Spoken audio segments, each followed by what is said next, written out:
everyone. Today we are going to be doing some strengthening moves that might lead up to an arm balance with the option to play around with arm balances. As always, if we do arm balances, it doesn't make us any more of a yogi. If we don't do arm balances, it doesn't make us any less of a yogi. It is just something that we can explore.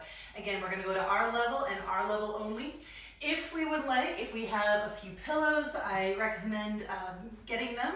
And if we have a yoga block or something that we could safely step on, maybe we grab that as well. If we are ready, we'll find whatever easy seat we need. We're going to settle in however we need to settle in. And once we do so, perhaps today, we take a moment to really notice where we're connecting down to the floor. Can we notice where the pressure is landing on our hips? Can we find those two sit bones, those ischial tuberosities at the very bottom of our pelvis? Can we notice how they're connecting to the floor? Now, does anything change if we press down through those sit bones? Do we feel a little taller when we do so? Is there any grounding sensation? Again, we're trying not to chase an experience here. We're trying to observe an experience. Maybe we can notice where the thighs are connecting to the ground. Maybe we can notice where the sides of our legs are connecting to the ground. Maybe we take a deep breath in, and on our exhale, we draw all our attention downwards. Now today might be a day that all we need right now is some moments of stillness to notice the breath. We are welcome to add on as it feels right. As always, all these add-ons are just ways for us to better connect with our breath or to help channel our breath into a particular energy that we're looking for, whether it is a grounding energy or an uplifting energy. Now maybe today we're imagining that our breath can travel. Maybe we take a deep breath in, and on the exhale, we imagine our breath travels downwards. Now maybe it feels good to inhale and imagine that that breath can travel back up.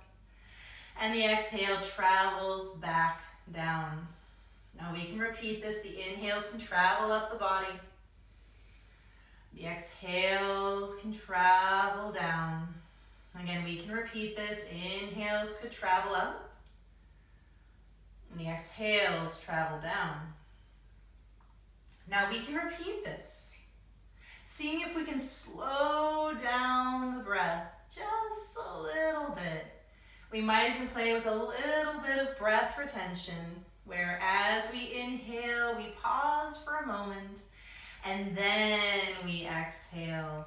And we might do it only for the inhales, where we inhale and pause for a moment, and then exhale.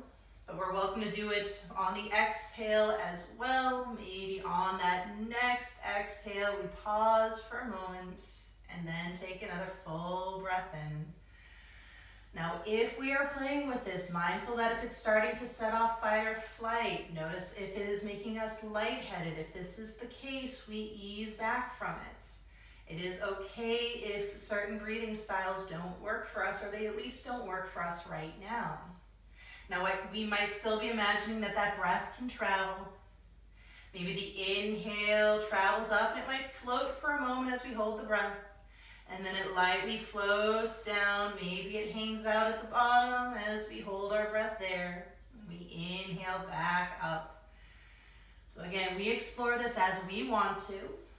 And if we can, we're going to give this 5 more deep breaths.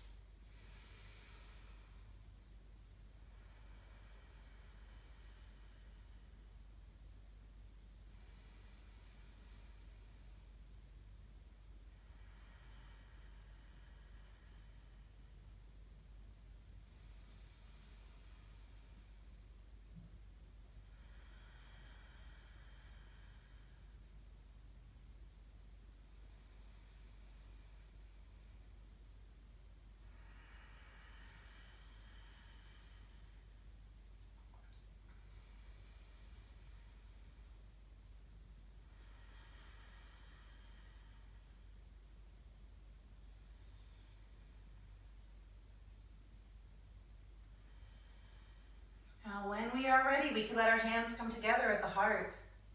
And we'll pause here for a moment. We'll set that positive intention. And what we might do is we might try to think of what word would help us during our practice, especially if we find ourselves going past our means, or we're frustrated that what we want to do is not what the body is currently able to do. Is there a certain word that can help us with that? So whatever that positive word might be, maybe we repeat it to ourselves right now. And then when we are ready, we'll take in the inhale, that feels good. The exhale could rest our hands against our legs. And always mindful the eyes could stay closed for as long or as little as we need. And we'll start first just with some gentle arm raises. Maybe on our next inhale, we let our arms come up. We might even pause for a moment, that little breath retention. On the exhale, they come back down. We might even pause here. And then on our next inhale, we'll come right back up. Maybe a little retention, but we don't have to. And on the exhale, we might come back down. Now we might do this one more time. So we always have the choice of letting our hands be shoulder width, hands together, maybe even crossed. And then we come back down. We'll pause here for a moment, maybe a little shrugging out of the shoulders. Now, when we are ready, we're just going to do a few of our cactus arms. We're going to bring our elbows out to the side like we're doing goalpost arms. And maybe we can let those elbows slide back a little bit. Maybe it feels good to lift up through the chest. Now, when we are ready, on an exhale, we'll let those arms cross. Maybe they can find the shoulders, maybe not. And we'll inhale and uncross. And on the exhale, we'll recross. Maybe we're switching which arm is on top. We don't have to. Maybe on an inhale, we come back. Just one more time in full with the elbows bent. We'll bring them in. We'll inhale to come back. Now, if we'd like, we're going to straighten our arms out. Notice how that feels. Now, when we're ready, we'll let the arms cross. They're not going to bend, or we don't have to have them bend. We're just going to make a nice X in front of us. And on the inhale, we'll bring them out. Now, when we're ready, we could cross again, just making that letter X. And we'll bring them back. Now, we are welcome to add in a bend if we would like. So maybe we cross the arms, we bend, and it's almost more of a bear hug. And then we uncross. One more time, we'll cross, maybe a little bend in the elbows, maybe we bear hug, and come back. We'll let our arms come down, a little shoulder shrug if that feels good. We're going to do a little hand warm up as well, because if we're playing around on our hands, we want to make sure that they are ready. We want to remember that mechanically speaking, our hands are not our feet. They're almost the inverse of our feet. So we can't be as mindless on our hands as we are on our feet, or typically mindless as we are on our feet. With yoga, we are trying to be mindful even with how we step our feet. Now, when we're ready, we can just let our fingers spread out wide. And we're going to take turns tapping each finger against the thumb. So we might start with our pinkies. So we'll do pinkies to thumb, then rings to thumb, middles to thumb, index. Now we might repeat that now. Pinky, ring, middle, thumb. Now we can make this our own as we continue on. Some like to chant during this time. There's one chant, the Ra, Ma, Da, Sa, that we might do. If that's really not our bag, that's not really our cup of tea, that's okay. Maybe it's a different set of words. Maybe we're not chanting anything at all. Maybe we're counting.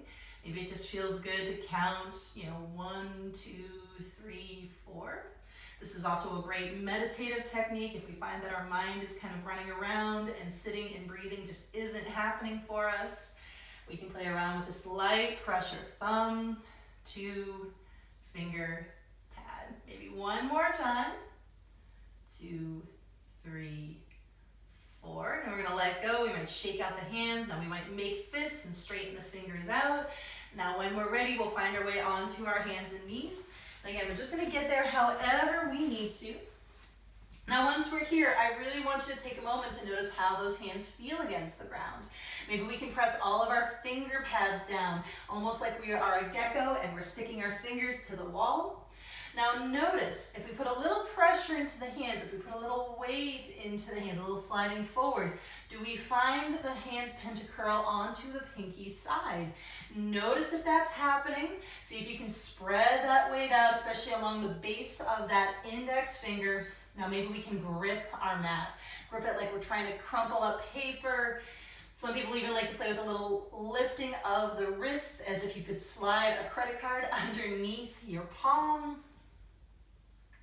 Now when we're ready, we'll play with a little bit of cat-cow. Now maybe we're still pressing through as we drop the belly. And we round the spine. Now we might repeat this, a little drop of the belly. Little rounding of the spine. Just a few more times like this, maybe still pressing through the hands. Just a few more. Deep breath in. Eventually deep breath out. And we'll wind down from this nice and slow. We're going to end on whatever it is that we personally want to end on. And then we'll come back. Now, if we'd like, we might even take a moment, kneel back, take the hands, shake them out, make those fists and straighten them out, do our finger touches. Again, really notice, it might even just feel good to clamp the hands down as if we are a crab, but instead of a typical crab finger, index finger to thumb, it's a little more diagonal. We're just trying to help strengthen right here. Now, right here's our carpal tunnel. So we're trying to make it nice and strong. So when we are ready, we're going to find our way into our child's pose. So any version of child's pose that we need. And we'll take a moment. Just a chance to breathe in and a chance to breathe out. Now maybe we can do that breath retention here. We don't have to. We'll take that deep breath in. Little pause. And deep breath out. So again, just noticing how that feels.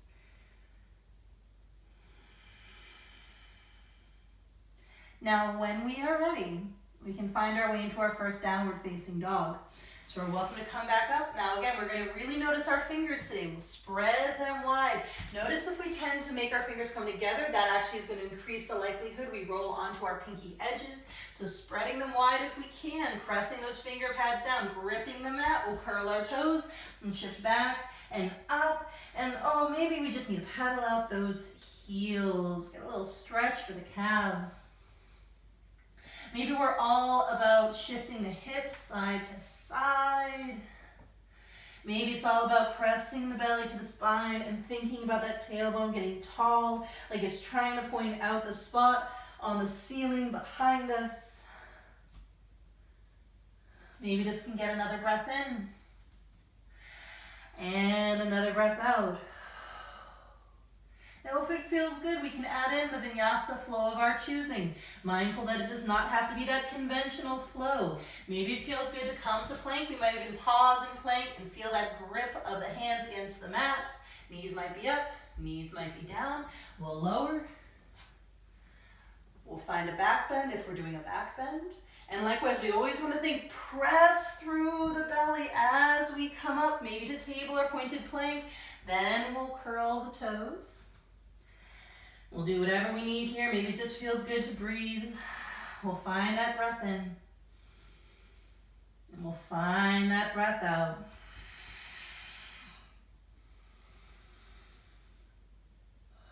Now when we're ready, we'll find our way into our forward fold. So we might walk the feet in, we might walk the hands in, and we'll just pause. So maybe it feels good to roll out those wrists a little bit. Maybe it feels good to shake out the head a little bit. We might even do our wrist hugs where we take one hand and it either goes underneath the wrist or very gently on the wrist itself. And we just do a little squeeze, just a little reset for those muscles. Maybe this can get another deep breath in. Another deep breath out. Now, when we are ready, we'll come up to stand. We'll press through our feet. We'll let our arms reach up and overhead. And eventually, we'll let our hands find their way to the heart. We'll pause here if we can. We'll take that moment for breath. Maybe that deep breath in. Little float at the top. And deep breath out. Now when we are ready, we'll find our way into our standing crescent moon. As the arms come up and overhead, we choose how we want the hands.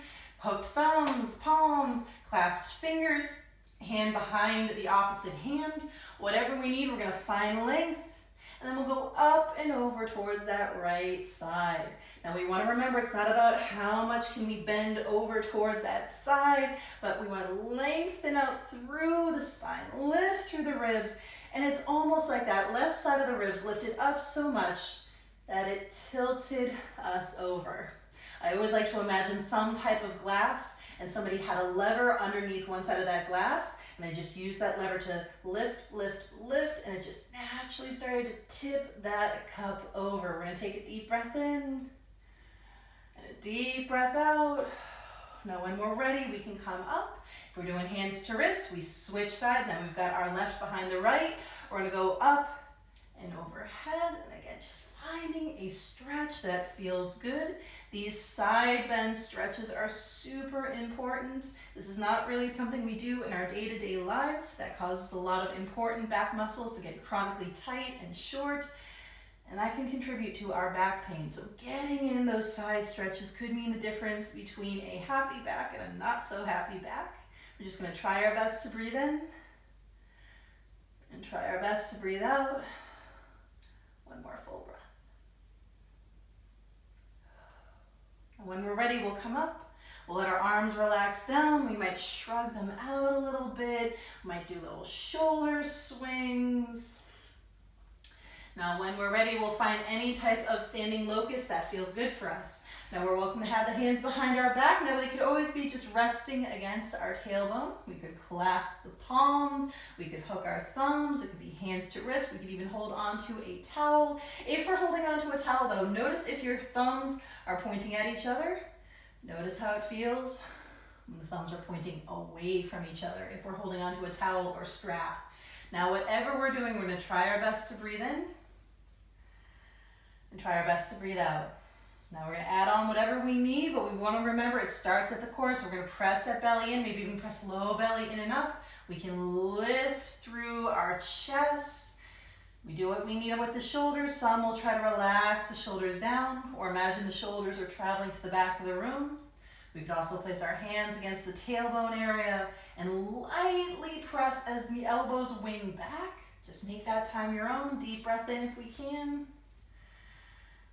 Deep breath out. Now, when we are ready, we can find our way into a forward fold. If it feels good to keep the hands behind the back, we'll just come back to a more neutral spine. With soft knees, we can start to tilt forward. Now, one of the reasons we do soft knees is that one of our shoulder muscles is actually part of our huge low and mid back muscle area, that lat, or a set of lat muscles. So if we can keep the knees bent, it's more likely then our tailbone's going to lift up. It's going to relax those lat muscles a little bit. It might be easier then to have our hands behind the back. So we can just notice what we need here. Deep breath in if we can. Deep breath out. Now if we have our hands still behind the back, we'll let them go. We'll bring them down. We'll shrug them out. We'll shake out the head. We'll do our best to breathe in. We'll do our best to breathe out. Now, when we're ready, we'll find the flow of our choosing. So we could always do our halfway lift. We could plant the hands. We'll step back. Any movement of our choosing. It could even be just hanging out in plank while we grip our mat. You can grip the mat and do a little shifting forward. Press the hands to shift back. Notice what you want to do. If you want to lower and back bend, lower and back bend. This is your time. And then whatever we find, we're going to come to a resting posture of our choosing. It does not have to be down dog. As always, down dog is a challenge pose for a lot of people. That is okay if it's a challenge. We honor that though. And then once we find the resting pose of our choosing, really checking in, we're going to play with our core. And it might be rough on our wrists, especially if we're not used to these type of core movements. This can also be done from table. We're going to be doing knee to elbow, so that can be done from plank, and it can be done from down or our table. We decide which one works best. If we are ready, we can meet in table or down dog. We might take our left leg, let our left leg lift up to the ceiling. Now when we're ready, knee to same elbow. So we're going to come towards plank if we're in down dog, knee towards same elbow, but can we pause here? Maybe even shift forward a little bit and then come back. Now we might do that again where we do knee towards same elbow, pressing through the belly, press through those hands and unwind. I know we're going nice and slow. Some of the hardest moves are the slow ones. When we're ready, one more time, knee towards same elbow. Can we pause here? Press through those hands, maybe even a little lift in the hips. We'll unwind. And then we'll find our way to warrior two. So when we're ready, we could do our knee to chest, foot towards that left hand. We'll come up, heel can come down. We can open up and let those arms go parallel with the ground. As always, we want to think knees pointing straight ahead, toes are pointing straight ahead. If they are turning in, we might shorten our stance until they can straighten out ahead. We're focusing on knee health when we do that. And we breathe. I always love just taking a moment to really relish a standing pose after core work. Everything is relative. In this pose that can get really challenging is like a relief after doing knees to elbow. Now when we are ready, we'll find our way into first our side angle. So we might do front forearm on the front thigh. We might reach for the ceiling or reach up and overhead. Now we are welcome to lower down. Maybe it's a hand on the shin, hand on that block if we're using a block. As always, if we're near furniture, it could be hand on furniture. It could be on the floor. We're going to take a moment to notice though, if our arm is on the inside of the knee, did the knee collapse into that arm? Can we activate that outside thigh muscle? Keep it from collapsing. I know that's challenging. It's hard for me too, even after 10 years of doing this. Deep breath in if we can. Deep breath out. One more breath. Now when we're ready, we'll come back up. We'll find triangle. We'll let our front leg straighten, trying our best not to let it lock out.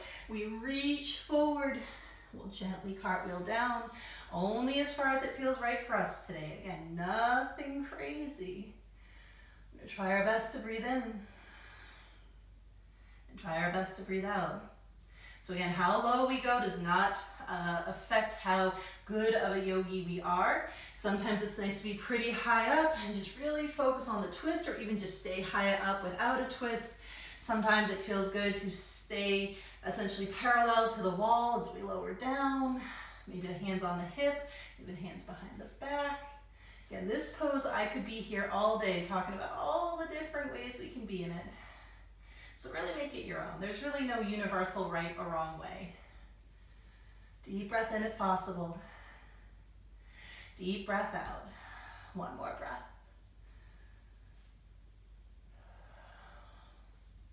Now when we're ready, we'll press through the feet.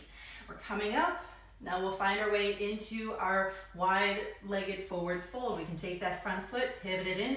Back heel might need to pivot in. We might need to readjust the feet. But again, notice if we naturally have our feet turn out, is it possible to have them turn in? It's okay if that creates a dull ache on the outside of our calf muscle area. As long as it is not overwhelming, that is a okay and constructive response. Now when we're ready, we'll find our way into our forward fold. Come into it in the way you personally need to. Now once we're here, we'll do whatever we need. We might just hang heavy. Maybe our hands can comfortably find the ground. We might bend the knees in order for that to happen. And it might be entirely about pressing our finger pads into the mat, making sure we're not rolling onto our pinky edges on our hands. Now it might feel good to put a little weight into those hands.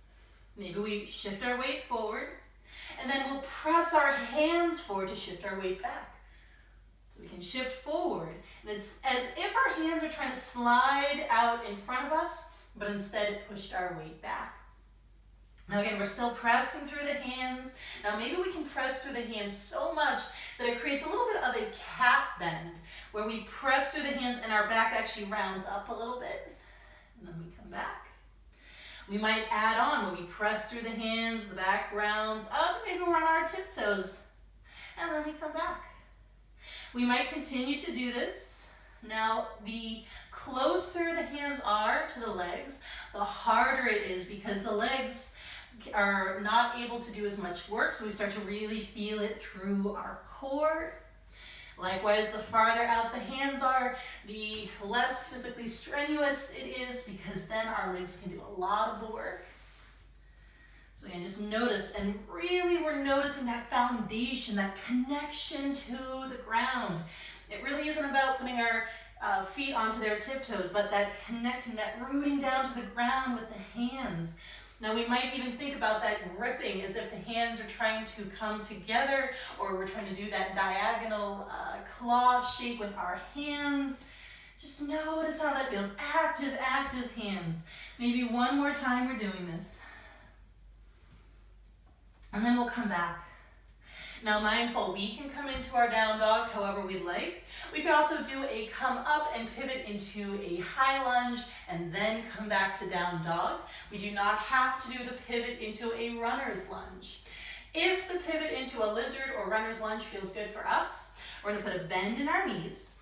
We'll walk towards the top of our mat. We'll let that front foot pivot forward as the back heel pops up. Now we are welcome to stay in lizard pose, which is both hands are on that right side. We might frame the foot instead for a runner's lunge. No worries if we don't, and no worries if the knee kind of jabs into you.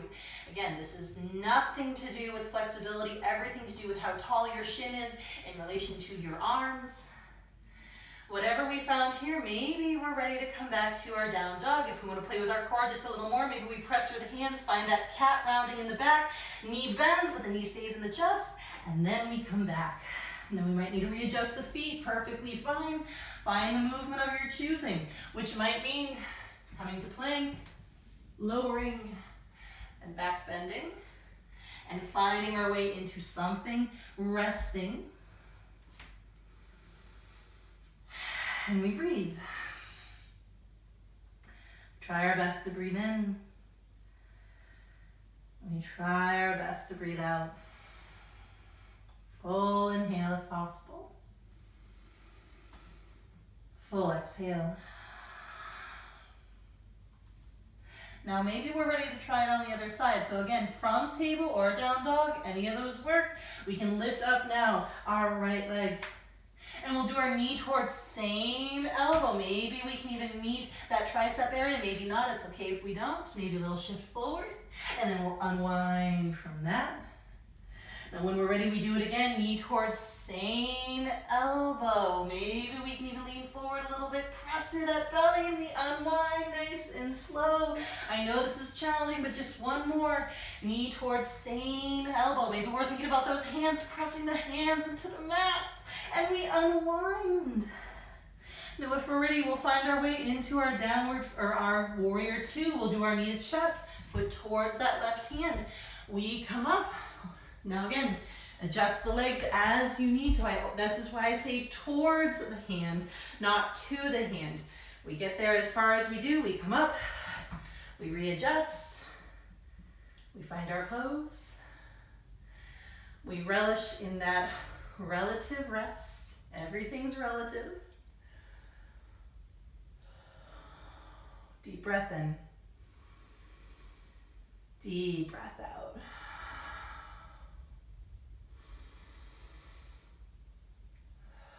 Now when we're ready, we can find our way into our extended side angle, which again might be the forearm. We might have come down. Another option is to do that core work where we're holding that invisible beach ball or reaching out our opposite hand, like we want to give somebody a high five or technically a low five. It's whatever we need here.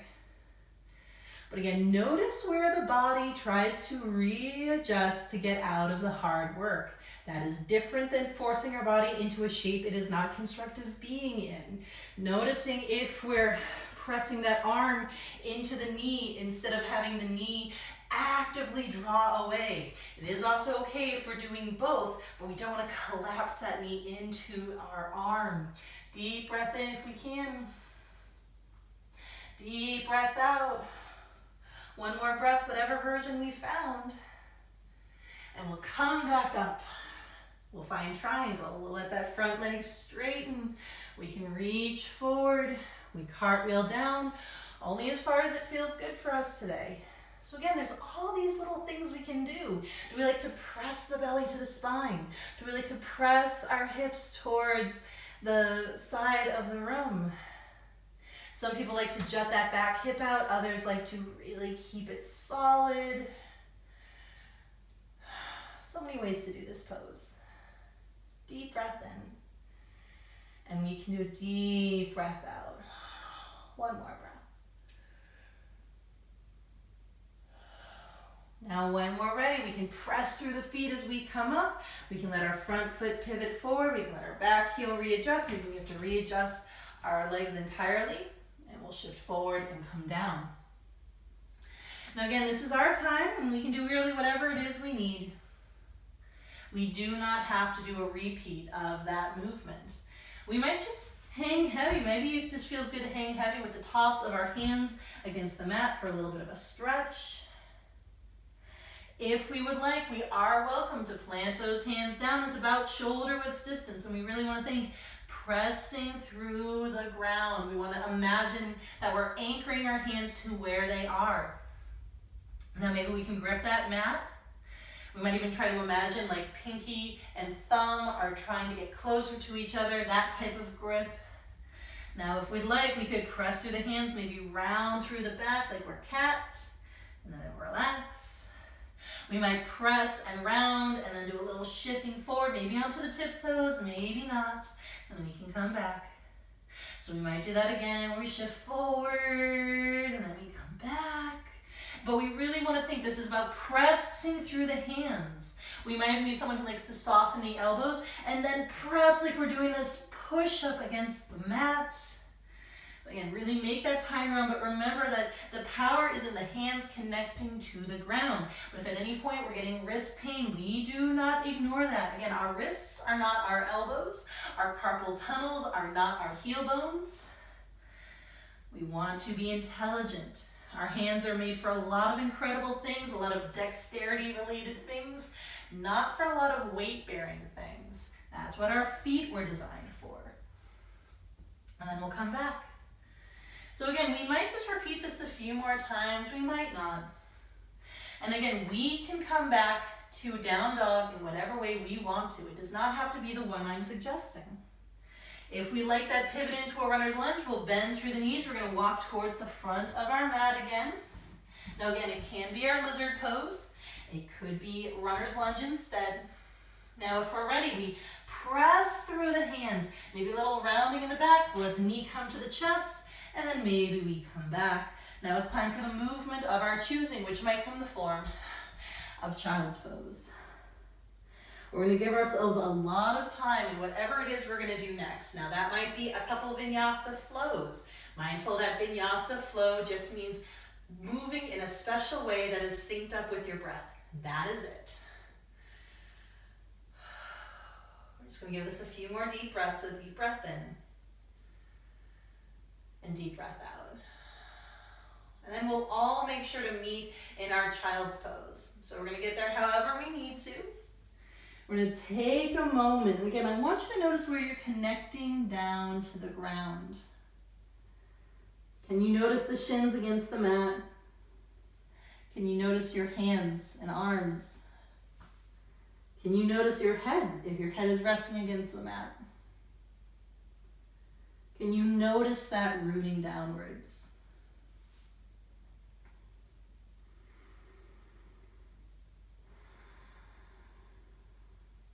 And then when we are ready, we'll find our way first to downward facing dog, just for a moment. And then we're going to come into a mini down dog. We're just going to walk our hands in, or walk our feet or hands in halfway. Now we might need to bend our knees for this. And we're gonna do the same thing we did in a wide-legged forward fold. So we're gonna spread our fingers wide, we're gonna press into the mat, we shift the weight forward, and we come back. We shift the weight forward, little rounding in the back, little lift of the hips, maybe we're on our tiptoes, and then we'll come back. And then just one more time, we'll do this. Now we'll take a break in our forward fold, and we might need a moment to roll out the wrists, do wrist hugs. We can let the tops of the hands rest against the mat. We can do hand under foot pose, as long as we remember the focus is on the wrist stretch, not making the hamstrings do what the hamstrings don't want to do. And we'll wind down from this nice and slow. Now mindful that everything we've been doing has been strengthening poses that can make our arm balances safer. We do not have to do an arm balance though. And in fact, during this time where I will be suggesting arm balances, we might choose to continue those strengtheners. We might choose to do something different. We might choose to just stay in Malasana, our squatting pose. Again, we want to make that time your own. But first things first, if we would like to play with our arm balances, we might grab our pillow or multiple pillows. We'll bring it towards the front of our mat. We'll take our block.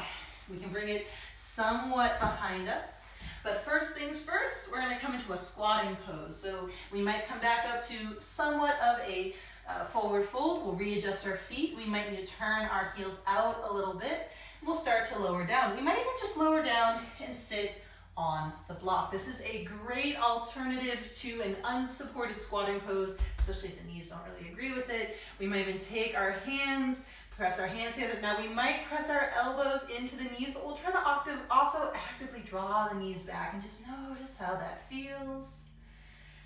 Now we might stay here. We might play with either crow or crane pose. They're very similar, and some people usually find one easier than the other. I know I found crow easier than crane first, but once I got comfortable with crane, I found crow a lot harder. Again, everything is relative. Now, if we would like, we might plant our hands down. I'm going to first show crow, which crow has our knees on the outside of the triceps. Now, if we're ready, we lift up from that block, and we might walk our feet in. Now they don't have to go onto the block. For some people, it might be comfortable, slide that block a little closer and come up onto the block. Now the hips are naturally a little more lifted.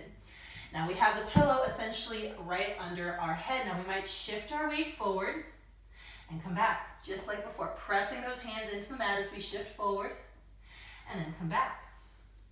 Now it might feel good to put a little bend into the elbows, shift forward, maybe lift up the hips like we're a frog about to jump, and then come back.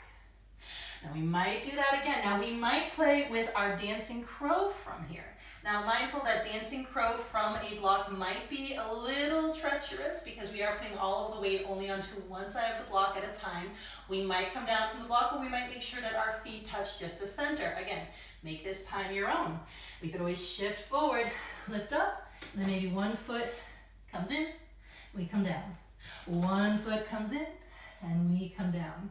Now that might be what we do for a long time. We do not want to jump into our runners or into our crow poses. We don't want to jump into those arm balances.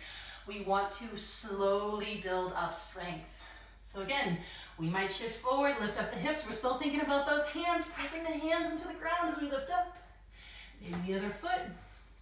Now maybe it feels comfortable to lift up one foot, and all of a sudden the opposite foot can. We're still pressing through those hands. We're thinking cat's bend here, pressing through those hands, and then we might come back. Now the reason why we have those pillows is that for a lot of us, it becomes very mental. It is scary to put all of our weight forward and then lift up the legs. What if we fall out? But if we have those pillows right in front of us, well, what would happen? Oh, I just hit my pillows, and it's not so bad. We might even deliberately shift forward and feel what it feels like to put our face into our pillows, because it's a little less scary. Now, crow might be for us. For a lot of people, that press of the knees into the arms and the arms pressing the knees back might be needed. It's the opposite of what we were doing with extended side angle, where extended side angle, we were pressing them out. And in squatting pose, we were pressing them out. But now in crow, we are squeezing them in as the arms squeeze back. That helps a little bit with that broadness in the back. It might also help keep our knees where they are. Now we might prefer crane pose. For crane, I'm going to move the block because I personally find it a little more challenging to do it with the block. Other people find it easy, again, or easier. Again, there is no universal experience. Now crane, very similar to crow. The only difference is we're going to put it directly on the tricep. So for some, this is a great way to bruise the upper arms. For others, they find it a lot easier. It's just easier to balance the knees onto the elbows than it is anything else. So now we might go from a squatting position to more of this heels up position. We'll bring our arms down about shoulder width distance. Still grounding through those hands, but now my knees are positioned right on those triceps. I'm going to shift forward. Now maybe again, I'm pressing through the hands. I do my little dance. I find the dance is actually harder because I can feel it in my triceps, but if that is what's going to help us build up strength, I want us to do that instead of trying to hop into our crane pose and then collapse out or get scared. I want us to build up strength. Now, if we are ready, we might lift up one and then lift up the other. Now really press through the belly, press through those hands. Deep breath in, deep breath out. And when we're ready, we can come down. Now, when we are ready, we will all meet seated. So if we need to come out, if we need to do forward folds, if we need to do a vinyasa flow, give yourself that time. We reset in the way we want to reset. When we are ready, we're going to meet in our seated position. Again, if we need to hit pause, we can do a few extra things. Hit pause, make sure you're making this time your own. Again, I am just here to guide things, which is also a guidance of time. I am certainly not here to dictate that time. When we are ready, we'll meet seated. Now we can do whatever we'd like with our legs because right now we're going to focus on our wrists. We might cross the legs, we might kneel, it's whatever we need. And we're going to roll out the wrists. Now we're going to do those brain teasers we've done a few classes back. This is really good for what's known as bilateral movement or crossing the midline. We're making right and left sides of the brain talk to each other in ways they're not used to. It actually strengthens the connections between left and right hemispheres. It helps with coordination. It helps with enjoying music and reading. There's a lot of good in a very simple exercise. So we're going to notice, for a lot of us, we probably started with turning inwards. Those hands are rotating into the center and then scooping back. Now when we're ready, we'll cross the arms and see if we can still make those circles. And then we'll uncross. Usually it's in that crossing and uncrossing that our brain gets a little frazzled. Now if we can, we're going to switch arms. Top arms now bottom, but we're still making those circles in the same direction. Notice if they changed on us. Notice if those hands are not doing its original clockwise / counterclockwise positions. And we unwind. And we'll cross again. And we'll unwind. But now we're going to go in the opposite direction. Now we might be scooping outwards, almost like we're talking with our hands and we just have these very grand things to say, only it's happening only through the wrists. Now when we're ready, we cross, and usually this side's a little tougher than the other. Whatever our first rotation was is usually the easier one. That's the one that our brain is more used to. And then we unwind. So again, maybe we can cross, and whatever arm was on top is now on bottom. This is definitely the most challenging of all the configurations, when my left arm is on the bottom and I'm rotating those arms out, and then uncross. Maybe one more time, we'll cross. Uncross, and making it even 4, we're just going to cross one more time. And uncross. Now we're going to let our arms relax down. We might shrug those shoulders out. So we'll do our wrist stretches, our letter L stretches. We'll let one set of hands, maybe we start with our left set of fingers facing down as if they're trying to point out the floor. The other hand, the fingers are pointing the ceiling, or pointing out the ceiling. Now we're going to do equal pressure, and it's very, very gentle pressure. So my right hand is doing a light press into the left, but my left is also pressing into the right. I'm also making this lovely shape with my arms. The arms are relatively parallel to the ground. I'm just going to take that deep breath in. And deep breath out. Now maybe we switch. Again, just taking that deep breath in and deep breath out. Equal pressure. So if we find that all of a sudden our right hand is kind of collapsing inwards or that left hand is going off for takeoff, we just want to ease back. Equal pressure. Deep breath in and deep breath out. Now when we're ready, we'll relax it down, maybe a little shake out. We're going to come back to those finger pad pressing. And again, we can think of any type of meditative saying that might help us here. It could even just be do, re, mi, fa. We could just be doing the notes, scales, or at least 2/3 of them as we touch our fingers. We could do the alphabet, we could count. I just want us to at least experiment with some type of saying that we will synchronize with our hands. So when we're ready, we could press pinky, ring, middle, and index. And again, pinky, ring, middle, index. So we might be doing ra, ma, da, sa, which more or less corresponds with some of the chakras in the energy system. If we ascribe to energy systems, we don't have to do yoga. Again, we might be doing 1, 2, 3, 4, or A, B, C, D. Just something we can repeat. It can even just be pinky, ring, middle, index.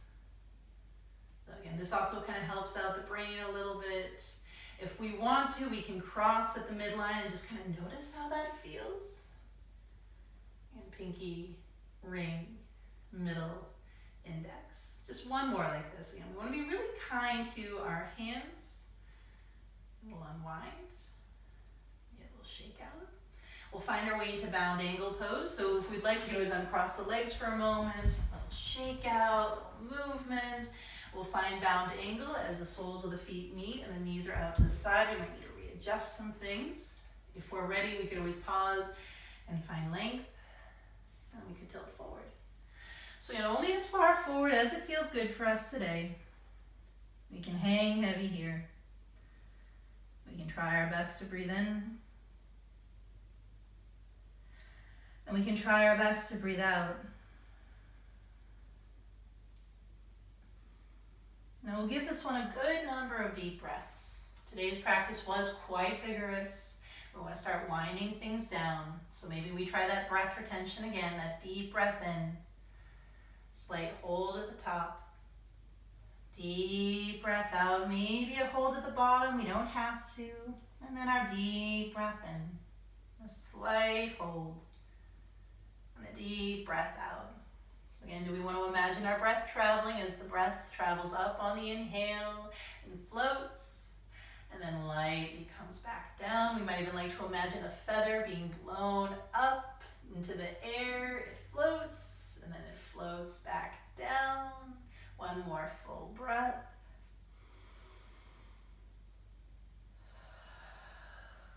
Now when we're ready, we'll come back up. We'll let our legs straighten out. We'll shake out if we need. We can move the feet. We'll find our way into a forward fold. If we want to make it restorative and have those pillows, we can. And again, restorative just means the props are doing work for us. If we did not watch that video, maybe there's a pillow underneath the knees, pillows on top of us. If we don't want to use them for restorative, we could even use them just to elevate the hips where we come up. We place our sit bones on that that pillow. Maybe a little rotate forward in the hips as it naturally tries to roll off that pillow. And then when we're ready, we might tilt forward in whatever way we'd like to do. Now, whatever version we found, I invite you to give this 5 deep breaths.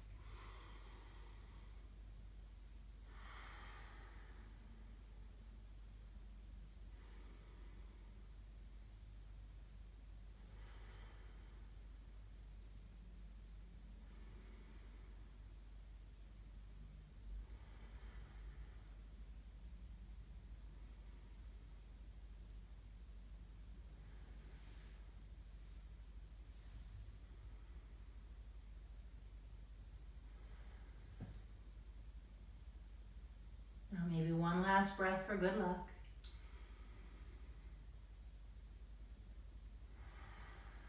Now when we're ready, we can come back up, check the legs out, we might move. We'll come down onto our backs in whatever way we would like. So again, just do this however we want to. We can come down, we can move in the way we need to move. We'll find any twist that feels good towards the right. We might use those pillows, and it might be as simple as just letting it support the knees as the knees knock over. Or we might straighten out that right leg, twist to the left as that left knee travels, and maybe that knee finds the pillow, or even two pillows. And we reach the arms out. And we'll take that deep breath in if we can. Deep breath out.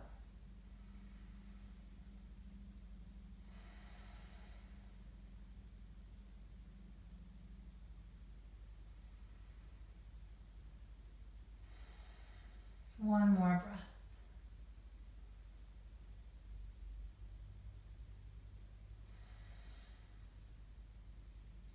Now, if we are ready, we'll come back.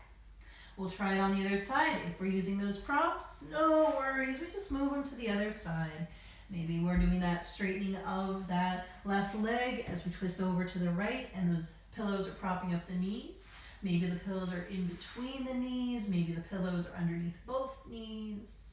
What do you need?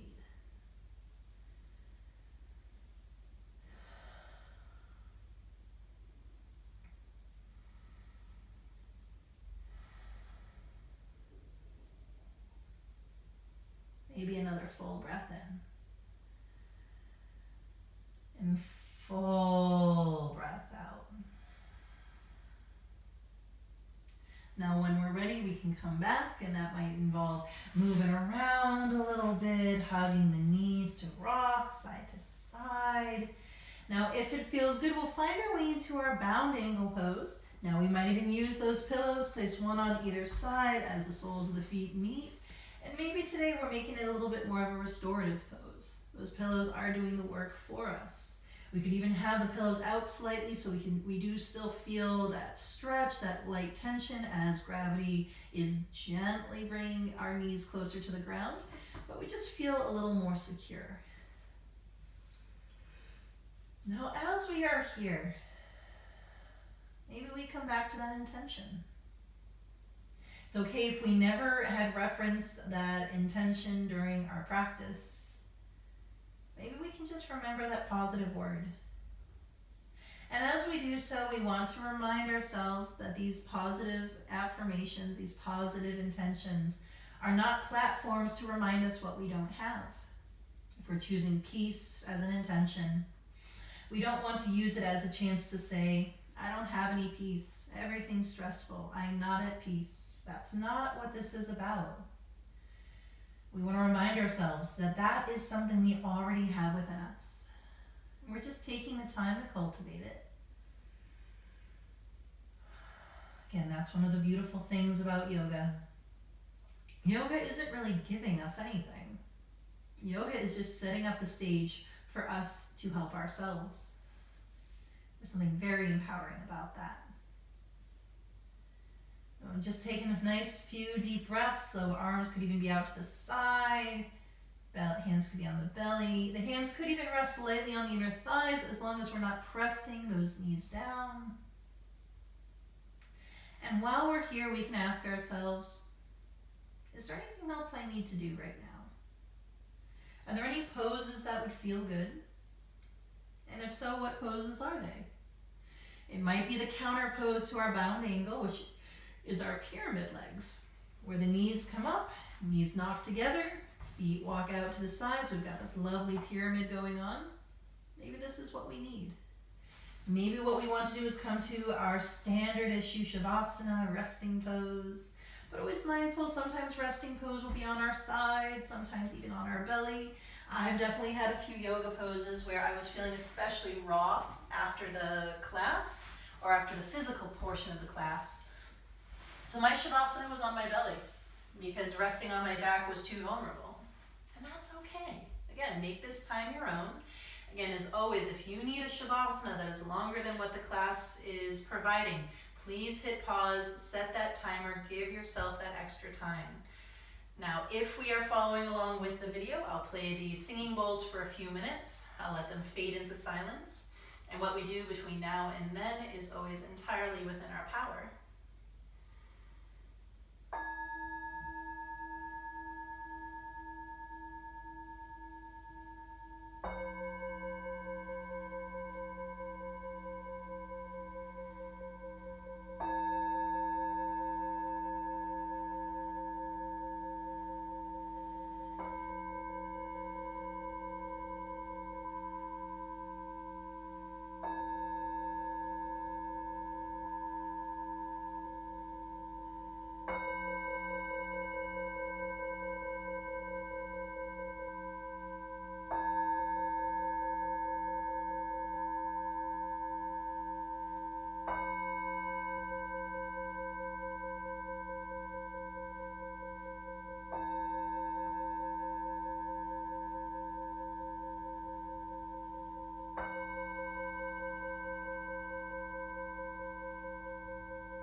And start with a deep breath in. And that deep breath out. And then we can return movement as movement feels right for us. Now, if it feels good, that might involve stretching out through the limbs. Maybe just moving through the joints a little bit. Again, as I like to point out, if we find that we want to jump out of this pose and into our seated position, notice if we can delay that, even just by one breath. Again, sometimes it's not about stopping the action itself, at least not yet. Sometimes it's just about seeing if we can delay, even if it's just delaying by one breath.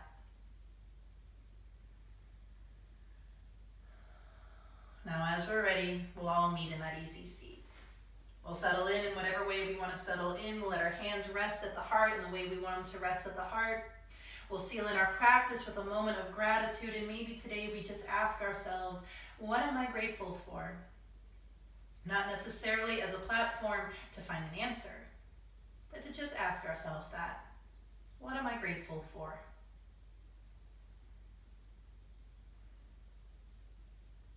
And then whatever meaning of Namaste resonates, and perhaps today it is the strength within me recognizes the strength within you.